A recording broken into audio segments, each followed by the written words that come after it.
Hello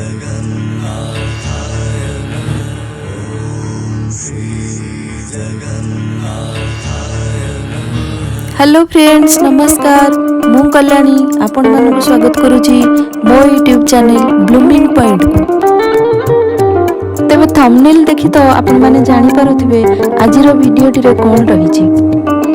हां friends, आज आमे माने अनुगुल रो जगन्नाथ मंदिर शैल श्रीक्षेत्र को बुली जिबा। तेबे चलंतु जिबा।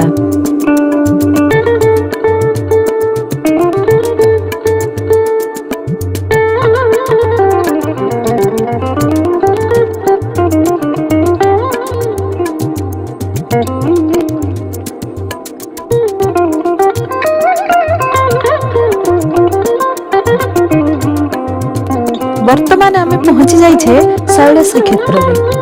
कोविड कटकणा उठी जाइथिले मध्य मंदिर प्रशासन तरफ फुल प्रिकॉशन निया जाउछि।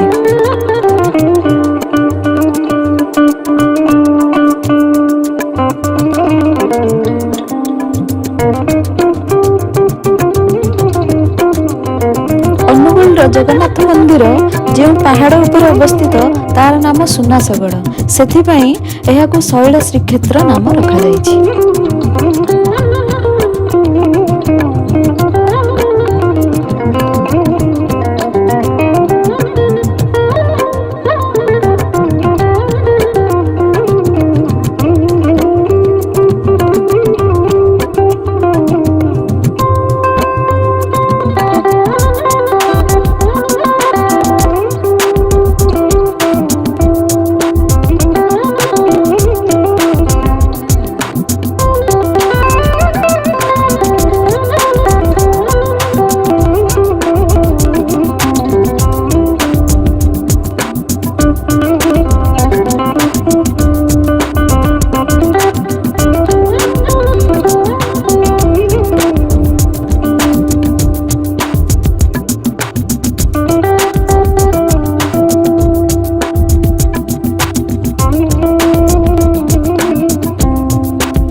दर्शन तो सरीगला, एबे चलंतु मंदिर परिक्रमा करिबा।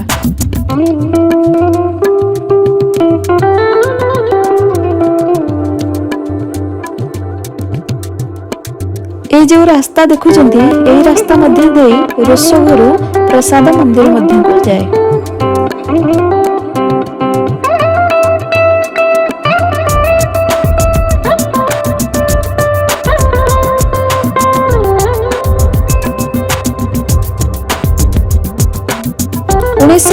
मसीहा फेब्रुआरी 21 तारिख में शैल श्रीक्षेत्र एक मॉडल प्रस्तुत कराई पुरी श्री मंदिर को पठा जाइथिला।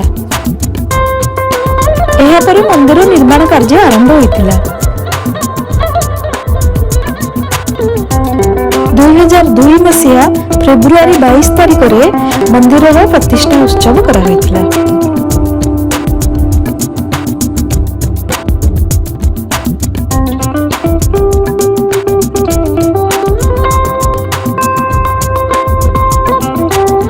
देखु मंदिर स्नान मंडप।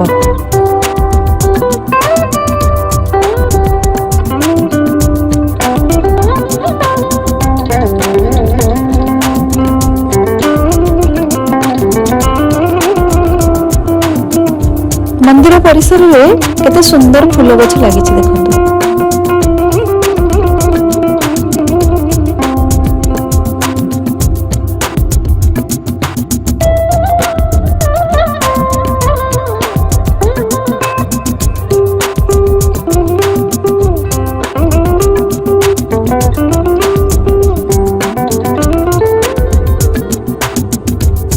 एबे चलंतु देखिबा मंदिर परिसर में थिबा विभिन्न पार्श्व देवादेवी मंदिर।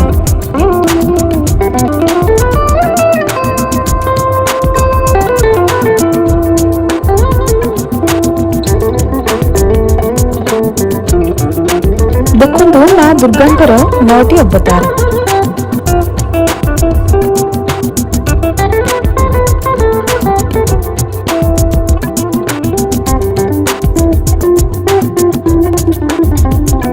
एबे चलंतु जिबा मां बिमलांक मंदिर को।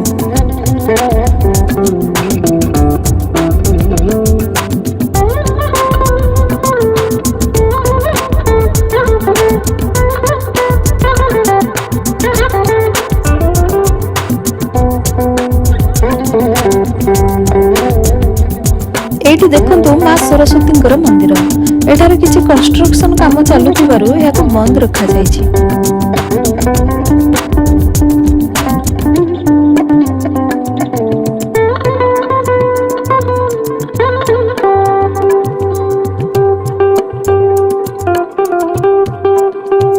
ବର୍ତ୍ତମାନ ଦେଖନ୍ତୁ ମା ଲକ୍ଷ୍ମୀଙ୍କ ମନ୍ଦିର।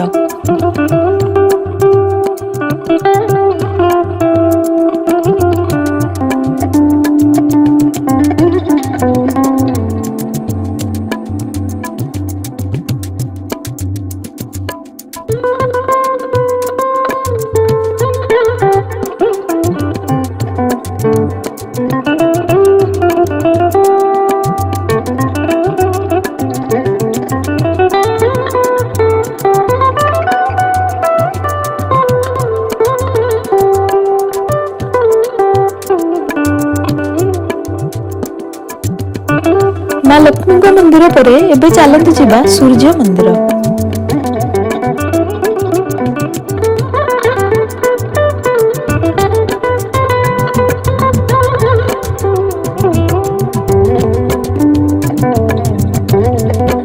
ସୂର୍ଯ୍ୟ ମନ୍ଦିର ପଛ ପାର୍ଶ୍ୱରେ କୋଇଲି ବୈକୁଣ୍ଠ।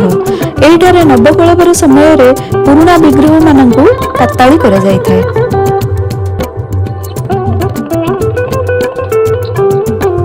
ଏଇଠି ହେଉଛି ଗ୍ରହରାଜ ଶନିଦେବଙ୍କର ମନ୍ଦିର।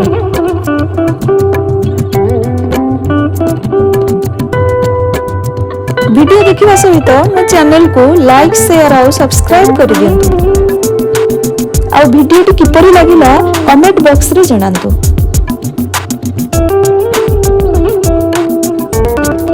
ଯଦି ଆପଣମାନେ କେବେ ଅନୁଗୁଳ ଆସୁଛନ୍ତି ତେବେ ଶୈଳ ଶ୍ରୀକ୍ଷେତ୍ରକୁ ଥରୁଟେ ନିଶ୍ଚୟ ବୁଲି ଆସନ୍ତୁ। ଆଜି ପାଇଁ ଏତିକି, ପୁଣି ଦେଖା ହେବ ନେକ୍ସଟ ଭିଡିଓରେ।